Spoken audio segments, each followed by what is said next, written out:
আসসালামু আলাইকুম ওরহমতুল্লাহি ওবারকাতুহু। সুপ্রিয় এসএসসি পরীক্ষার্থী বন্ধুগণ, আশা করি তোমরা খুব ভালো আছো। আমিও তোমাদের দোয়ায় অনেক ভালো আছি, আল্লাহর অশেষ মেহেরবানিতে।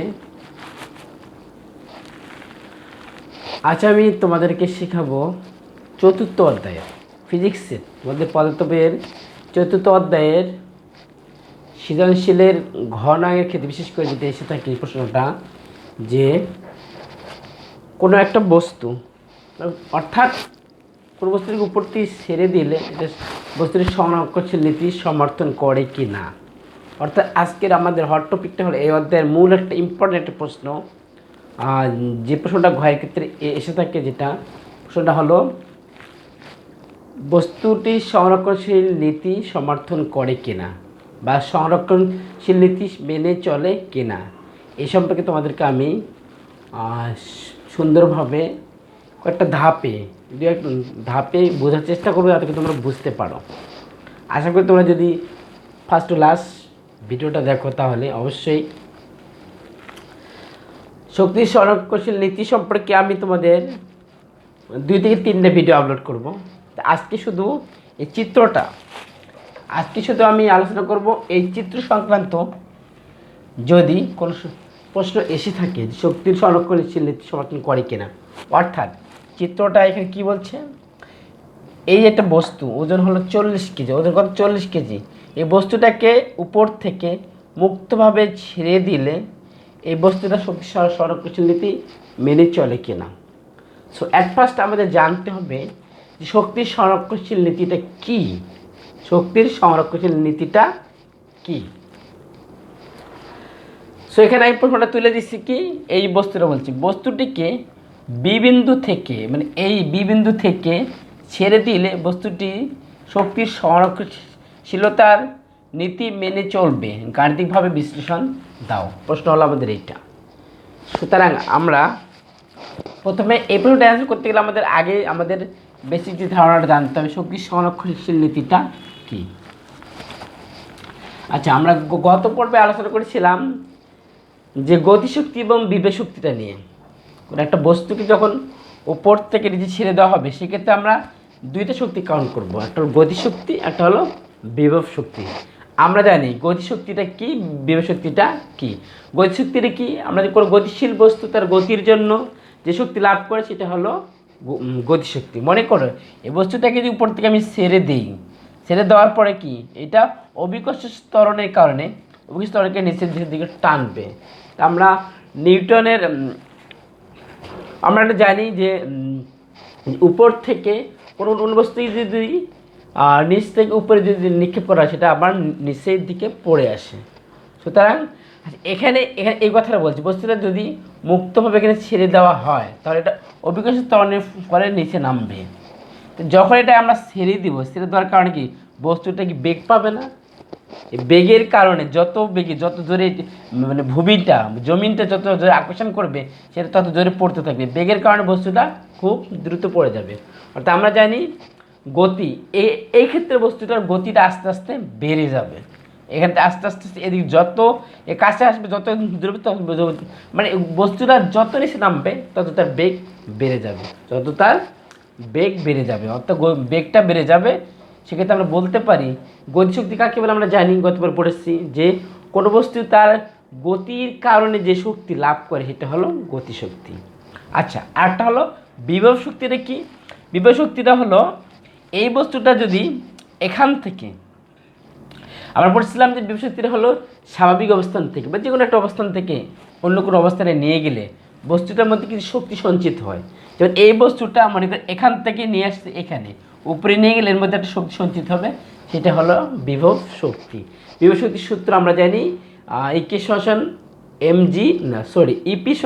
mgh, আর গতিশক্তি হলো ইকে সমান হলো হাফ mv²। মূলত এখানে শক্তির সংরক্ষণশীল নীতি বলতে কি বোঝাইছে?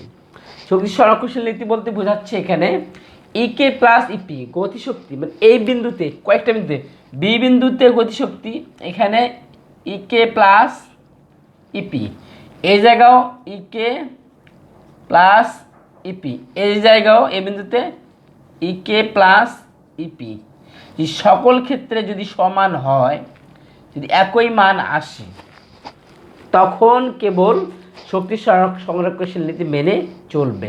অর্থাৎ বি বিন্দুতে গতিশক্তি প্লাস বিভব শক্তি, সি বিন্দুতে গতিশক্তি প্লাস বিভব শক্তি, এ বিন্দুতে গতিশক্তি প্লাস বিভব শক্তি। এই জিনিসটা এই তিনটা এখানে আমরা কী বের করবো? ইকে প্লাস ইপি। এই জায়গায় কী বের করবো? ইকে প্লাস ইপি। এই জায়গায় কী বের করবো? ইকে প্লাস ইপি। বের করার পরে এখানে যদি সবগুলো সমান হয়, তাহলে কী বলবো? গতিশক্তি সংরক্ষণশীল নীতি মানে বস্তুর সংরক্ষণশীল নীতি মেনে চলবে। সুতরাং তাহলে আমরা এখন শুরু করা যাক। শুরু করার আগে আমি একটা শুরু করার আগে আরেকবার বলে দিই, গত পর্বে যেহেতু বলছি আরেকবার বলতেছি। আচ্ছা, একটা জিনিস আমরা খেয়াল করব যে গতিশক্তির আমি কি বলছি, বস্তুটাকে ছেড়ে দিলে উপর থেকে সে নিচে নামবে। গতিশক্তির ক্ষেত্রে বস্তুটা উপর থেকে নিচে নামার কারণ যখন ছেড়ে দিলেই কিন্তু এর গতিটা বাড়বে, গতি বাড়বে। আর উচ্চতাটা আর যদি বিভব শক্তি বলি, তখন বস্তুটা এখান থেকে উপরে উঠবে, উপরে নিচ থেকে উপরে কাউন্ট করব। বিভব শক্তির ক্ষেত্রে আমরা নিচ থেকে উপরে কাউন্ট করব এবং গতিশক্তির ক্ষেত্রে উপর থেকে নিচে কাউন্ট করবো। এই জিনিসটা খেয়াল করতে হবে। কী কাউন্ট করবো অঙ্কটা করলে বুঝতে পারবা। তো এখান থেকে এটুকু মানে সে কতটুকু আসলে স্মরণটা, এই অতিক্রান্ত দ্রুতটা যে কতটুকু নামলো, কোন বিন্দুতে নামতেছি, সেক্ষেত্রে আমাদের এটা কাউন্ট করতে হবে। সো তাহলে আমরা শুরু করি। প্রথমে কি, প্রথম কাজ কি, আমরা বি বিন্দুতে কি লিখবো? আমরা বি বিন্দুতে বি বিন্দুতে প্রথমে কি ইকে প্লাস ইপি, ইকে প্লাস সরি আগে ইকেটা বের করে নিতে নেই। বি বিন্দুতে ইকে লিখে দিই, গতিশক্তি ইকে সমান ইকে আমরা এনার্জি কে তাহলে কাইনেটিক মানে কি? গতি। কাইনেটিক এনার্জি মানে গতিশক্তি। বি বিন্দুতে গতিশক্তি হবে হাফ mv স্কয়ার। ওকে, এখানে কি কি মান দেওয়া আছে? এর মান আছে বস্তুটার ওজন, কি আছে? বস্তুটার ওজন 40 কেজি। আচ্ছা, বস্তুর ওজন দেওয়া আছে 40 কেজি। আমরা আগে বসাই হাফ গুণন 40 গুণন ভি এর মান কত? ভি এর মান এখানে কোথাও আছে? আচ্ছা, একটা জিনিস তোমরা খেয়াল করে দেখো তো, এই বস্তুটা কোথায়? বি বিন্দুতে। আচ্ছা, বি বিন্দুতে বস্তুটা কিন্তু এই অবস্থা, এখান থেকে সে নামবে। এখানে কি সে কি নামছে? বলো, এখানে বস্তুটা কি নিচে নামছে? এই অবস্থায় সে বি বিন্দুতে স্থির আছে। বি বিন্দুতে বস্তুটা স্থির। বি বিন্দুতে বস্তুটা হলো স্থির মানে এর কোনো বেগ নেই, তার মানে বেগ সমান ক্ষেত্রে হবে 0 স্কয়ার। সো বলতে পারি এটা কি আসবে? হাফ গুণন 40 গুণন 0 এটাকে গুণ করলে 0 আসবে। ওকে, এখন আমরা আসবো কি বি বিন্দুতে বিভব শক্তি ইপি সমান mgh। ওকে, এম কত আছে? 40 কেজি, জি এর মান জানি 9.8। আচ্ছা, এবার এইচটা কত হবে? এখানে আমাদের প্রবলেমগুলো হয়ে যায়, কারণ এখানে এইচ দেখো উচ্চতা কটা আছে। এখানে একটা সম্পূর্ণ উচ্চতা হলো 50 মিটার, এটুকু আছে কত? 30 মিটার। তারপর এখানে ফাঁকা আছে, কোনটা নিব? আমাদের প্রবলেম হয়ে যায় এই উচ্চতাগুলোর ক্ষেত্রে, বের করার ক্ষেত্রে আমাদের অনেকটা সমস্যা পড়ে যায়। সুতরাং যখন আমরা উচ্চতাটা খেয়াল করব, বের করতে যাব, তখন আমরা একটা জিনিস খেয়াল করব কি, এখানে বস্তুটা কোন বিন্দুতে অবস্থান করেছে, বস্তুটা কোন বিন্দুতে অবস্থান করেছে সেই বিন্দুতে আমরা যাব। আচ্ছা, এই জায়গায় বস্তুর কোথায় অবস্থান করছে? বি বিন্দুতে। কোথায়? বি বিন্দুতে। তা আমি কি বলছিলাম যে বিভবটা হবে নিচ থেকে উপরে কাউন্ট হবে। আর নিচ থেকে কোথায়? একবারে জমিন থেকে, শেষ প্রান্ত থেকে উপরে কাউন্ট করব। যে বিন্দুতে অবস্থান করবে, এই অবস্থায় বস্তুটা কোথায় অবস্থান করছে? বি বিন্দুতে। বস্তুটা বি বিন্দুতে অবস্থান করার কারণে আমরা বিভব শক্তি উচ্চতা কাউন্ট করব কোথায়? বি বিন্দুতে। কীভাবে কাউন্ট করব? এই নিচ থেকে উপরে দেখবো কতটুকু সে গেল। এ থেকে বি পর্যন্ত উচ্চতা কত? 50 মিটার। কত? 50 মিটার। কত? 50। তাহলে সেক্ষেত্রে আমাদের কি আসে দেখি, 40 গুণন 9.8 গুণন 50। 19,600 জুল। ওকে, আশা করি তোমরা বুঝতে পেরেছো বিষয়টা। আমরা আমাদের এই অঙ্কগুলোর ক্ষেত্রে সমস্যা একটাই, আসলে অঙ্ক খুব সহজ, সমস্যা একটাই, অনেকের প্রবলেম হয়ে যায় এইচটা কোনটা আমরা নির্ণয় করব। এইচটা বের করার জন্য আমাদের একটাই খেয়াল করতে হবে যে বস্তুটার অবস্থানটা কি বলতো, বস্তুটার অবস্থানটা খেয়াল করার পরে তারপর দেখব এখানে কি বলছে, গতিশক্তি না বিভব শক্তি। যদি বিভব শক্তি বলে তা হিসাব করবে নিচ থেকে উপর, যেখানে অবস্থান করছে সেই জায়গাটা। আবার যদি গতিশক্তি বলে তা উপর থেকে যে জায়গায় অবস্থান, উপর থেকে হিসাব করবে যে জায়গায় অবস্থান করবে সেই জায়গায় নিয়ে আসবো। কিন্তু এই জায়গায় গতিশক্তির ক্ষেত্রে দেখো একে বস্তুর এখানে কিন্তু স্থির, সে নিচে নামে নাই, বি জায়গায় অবস্থান করছে, এই জায়গায় আসছে কিন্তু নিচে নামে নাই, গতিটা নিচে নামবে, বিভবটা উপরে উঠবে। সো তোমরা বুঝতে পেরেছ। এখন এরপরে আসি আমরা কি, এটা আসছে কত, 19,600 জুল। এখন আমরা সি বিন্দুতে বের করব। সি বিন্দুতে গতিশক্তি ই কে সমান হাফ mv স্কয়ার। আগে মান আমরা দেখি, হাফ মানগুলোকে বসাই দিই, 40 গুণন ভিয়ের মান আসছে। ভিয়ের মান কীভাবে বের করব? এই ভিয়ের মানটা বের করার ক্ষেত্রে আমাদের দেখতে হবে কোথায় বলো দেখি, বস্তুর অবস্থান কোথায়, বস্তুর অবস্থান সি বিন্দুতে, তার বস্তুটা এই জায়গাতে সে নিচে নামছে, কতটুকু নামছে, এইটুকু নামছে, এই জায়গায় সে নিচে নামতেছে এইটুকু নামতেছি, তো এইটুকু, তো এই জায়গার ভি এর ক্ষেত্রে আমরা ভি স্কয়ার যখন আমরা বের করবো, আমরা এইটুকু বস্তুর নামলো কোথায়, সি বিন্দু, এইটুকু নামছে, তো এইটুকু তার বেগ কত, এইটুকুর বেগ কত, মানে এখান থেকে এইটুকু আসলো, এইটুকু আসছে, তার বেগ কত হলো। সুতরাং আমরা বলতে পারি এখানে ভি স্কয়ার সমান ইউ স্কয়ার প্লাস 2gh। কারণ এই সূত্রটা কেন নিলাম তোমরা অবশ্যই জানো, এখানে সময়ের কথা উল্লেখ না থাকলে আমরা ভি সূত্রটা এইটা প্রয়োগ করি। তো ইউ হলো এখান থেকে সে 0 ছিল, 0 স্কয়ার প্লাস 2 ইন্টু 9.8 গুণন, এখানে এইচটা কত হবে, এইটাই হলো প্রবলেমে কিচ্ছু না। এই যে এখান থেকে যেটুকু নামছে সেখানে এইচ কত হবে, সেক্ষেত্রে আমরা বলতে পারি 50 থেকে যখন বি থেকে সিতে নামলে এইটুকু উচ্চতা কত হবে, তা আমরা কী করবো, এই 50 থেকে যদি এইটুকু বাদ দিব, সম্পূর্ণ দৈর্ঘ্যটা থেকে এইটুকু যে আমরা বাদ দিই, মানে এটা বাদ দিই, এই যে এটা বাদ দিলে 50 থেকে এটা বাদ দিলে কি থাকে, তারপরে এইটা থেকে এইটুকু বাদ যায়, তো 50 থেকে বিয়োগ 30, তো এর সমান কী হবে, এইচ মানে সমান হবে 50 মাইনাস 30 সমান কত হলো 20 মিটার। সো এটি দৈর্ঘ্য কত 20, তাহলে এখানে আমরা লিখব কি 20। তাহলে এখন এটা আমরা কাউন্ট করি কি আসে, তো 0 এটা গুণ করবো আমরা, 2 গুণন 9.8 গুণন 20, 392, কত আসছে 392 এমএস ইনভার্স 1। ভি এর মান কত পেলাম 392, ভি স্কয়ার মান পেয়েছি। তখন এখন আমরা এটা গুণ করি, সেটা কাটাকাটি করতে কত হয় 20, তো গুণন 20, 7,840 জুল, এটা হলো ইকে।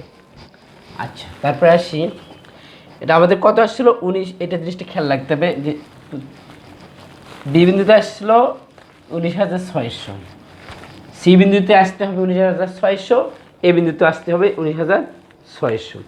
আচ্ছা, সি বিন্দুতে কী বের করলাম গতিশক্তি, আবার কী বের করবো, সি বিন্দুতে বিভব শক্তি, মানে একই সূত্র, সব ক্ষেত্রেই আমরা একইভাবে প্রয়োগ করব, গতিশক্তি আর বিভব শক্তি mgh। আচ্ছা, এম এর মান কত 40 কেজি, জের মান 9.8 গুণন, এবার এইচ কত, এইচ এখানে কটা আছে, এক ধরতে গেলে এইটা কোনটা নিব, এখন এই সমস্যাগুলো হয়ে যায়। তো সমস্যা কিছু নেই, জাস্ট বস্তুর অবস্থান দেখব, বস্তুর অবস্থান কোথায়, সি বিন্দুতে, এই সি বিন্দুতে যাওয়ার পরে দেখব কি বলছে বিভব শক্তি, বিভবের উচ্চতা আসবে নিচ থেকে উপর পর্যন্ত, মানে নিচ থেকে এইটুকু, মানে নিচ থেকে এইটুকু উচ্চতা কত, এই যেটা দেওয়া আছে উচ্চতা হলো 30 মিটার, উচ্চতা কত 30 মিটার দেওয়া, না থাকলে আমাদের বের করে নেওয়া লাগতো, দেওয়াই যেহেতু আছে 40 গুণন 9.8 গুণন 30, 40 মিটার। ওকে, কথা হচ্ছে আমাদের, ওকে একটা মিস্টেক করছিলাম যে বি বিন্দুতে মোট শক্তি লিখি না, এই জায়গায় লিখি বি বিন্দুতে, বিন্দুতে মোট শক্তিটা হিসাব করতে হবে, মোট শক্তি ই কে প্লাস ইপি, ইপি সমান হবে এই যে এটা 1600 জুল। ওকে, এটা তো এখন আমরা 11,060 জুল। আবার একইভাবে লিখবো সি বিন্দুতে মোট শক্তি, মোট শক্তি বলতে কি কি বোঝাবে, ই কে আর ইপি টোটাল মোট শক্তি ই কে প্লাস ইপি সমান, ই কে কত পেয়েছি এখানে 7,840 যোগ ইপি কত 11,600 তো জুল যোগ করি, যোগ 7,840 মিলে গেছে 19,600 জুল। আচ্ছা দেখো এখন এই জিনিসটা খেয়াল করে দেখো, বি বিন্দুতে মোট শক্তি আছে কত ই কে প্লাস ইপি, ই কে ছিল 0, ইপি ছিল এত, সুতরাং বি বিন্দুতে মোট শক্তি কত আছে 19,600, সি বিন্দুতে মোট শক্তি কত 19,600, তার মানে এ বিন্দুতে মোট শক্তি ই কে প্লাস ইপি 19,600, সি বিন্দুতে 19,600, এভাবে যদি এ বিন্দুতে 19,600 আসে তাহলে কেবল আমরা মনে করব যে বস্তুটি সংরক্ষণশীল নীতি সমর্থন করে বা মেনে চলে। সো এখন আমরা বের করব কোন বিন্দুতে, এ বিন্দু। এখন এ বিন্দুতে লিখব একই অঙ্কটা খুব সহজ, মানে একই নিয়ম, ই কে প্লাস ইপি তিনটা, যতগুলো বিন্দু থাকলে শুধু তিনটা না, কিন্তু যদি এখান থেকে 8-10টা দেওয়া থাকে একই সূত্র প্রয়োগ করে ব্যবহার করবা, কোনো সমস্যাই হবে না। এরকম যত জটিল অঙ্ক দেখবে না কেন তোমরা যদি এই নিয়মগুলো ফলো করো তাহলে অবশ্যই পারবে, কোনো সমস্যা হবে না। খালি বস্তুর অবস্থানটা কোথায়, কীভাবে বেগটা কীভাবে হচ্ছে, গতি বিভব শক্তি কীভাবে, এই জিনিসটা আমাদের বুঝতে হবে। এই বিন্দুতে গতিশক্তি ই কে সমান half M V square, half M 40 গুণন ভির মান কত, এই জায়গায় আসছি আমরা,